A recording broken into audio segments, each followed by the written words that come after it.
When is a new imbalance confirmed as a potential supply or demand zone? There are two scenarios and one clarification. We will talk about it in another video. And there are two possibilities only. A level will be valid if it takes out its opposing zone in the same time frame where it's been detected. And also it will also be valid if it breaks a trend line in the same time frame where it's been located. Those are the only two options where a new imbalance are confirmed as supply or demand zone. We are not talking about this lesson where we also need to take into account the things like features like the departure, profit margin, the big picture, multiple time frame analysis, number of retracement, that is the freshness, the retest of the level, time spent at a level, arrival, location, etc., etc., etc. These are auto enhancers that we need to take into account. We are not talking about that. We are talking about the lesson where we confirm when a new level is when an imbalance, potential imbalance, becomes supply on demand.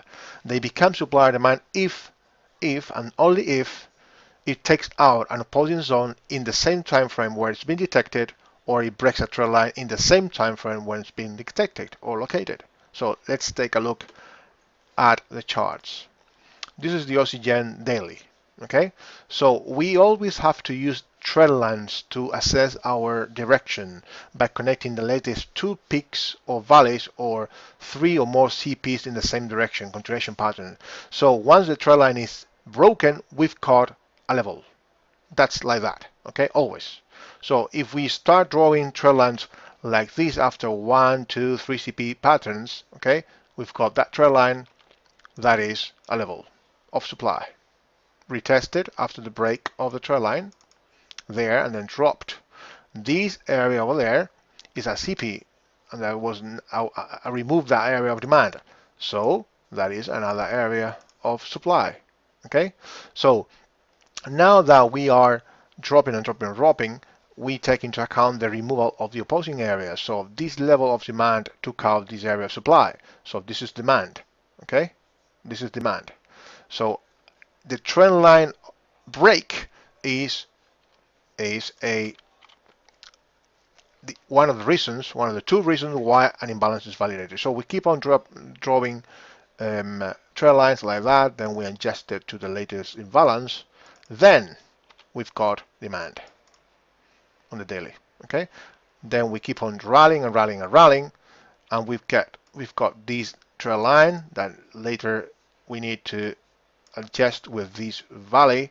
We've got that area. I'm doing this fast. Okay, this is supply. This is now also supply because it removed this area of demand. Okay, so now if we do this, if we continue now, as you can see, this on the Oxygen, we connect the latest imbalances and all that. Then this is supply, etc. And if we break this area, this trend line, the level that is created right here, okay, if we break this trend line, then this level will be validated. We are talking about trend lines only here. We are talking about the second point. It breaks a trend line. So it is not, you have to look back in time, but you don't have to look at the origin of the Big Bang in order to locate imbalances. The trend lines serve as a stop. Okay, you stop there because there is a trend line break, then the market dynamics change on that time frame. You need to wait for a higher time frame area in the same direction that is still in a trend in order to continue buying. Okay, so price rallies, breaks trend line, and drops. Okay, price drops, and we have not broken a trend line yet. So there is no level of demand down there. It is down there. A little bit weak and all that. Those are the things that we need to assess as per this lesson. How to validate. A lot of time at a level, time spent at a level, the basing is not correct, too wiki, reaction to a previous level, etc., etc., etc. So that is another lesson.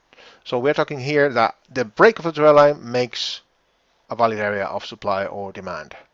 Then we've got that if we've got this area of supply valid, if there is an imbalance that breaks this area over here, then whatever happens, if this area of demand, potential demand, would have done like that, then this would be considered demand because it broke this area of supply. Valid supply because it broke the trend line initially and then it also removed one area of demand. So this area is valid because of these two reasons. It took out opposing area and also it broke trend line. All of them, or both options are valid on this one. That is the trend line break. Okay. Then we've got, let me remove these objects. Then we've got the first option, a scenario. It takes out an opposing area. Okay, if we are talking about demand areas, we need demand areas to remove opposing areas of supply.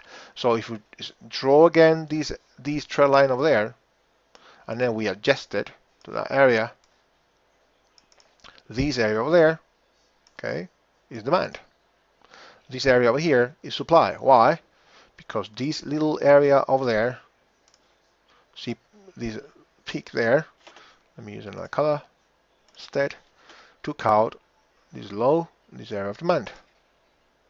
Okay, and also this area of demand was demand because the trend line was broken. So now you've got the valid area of demand, supply, sorry. So if this is supply, okay, then this is demand. So same here. If we draw the ascending line over here, and this is supply,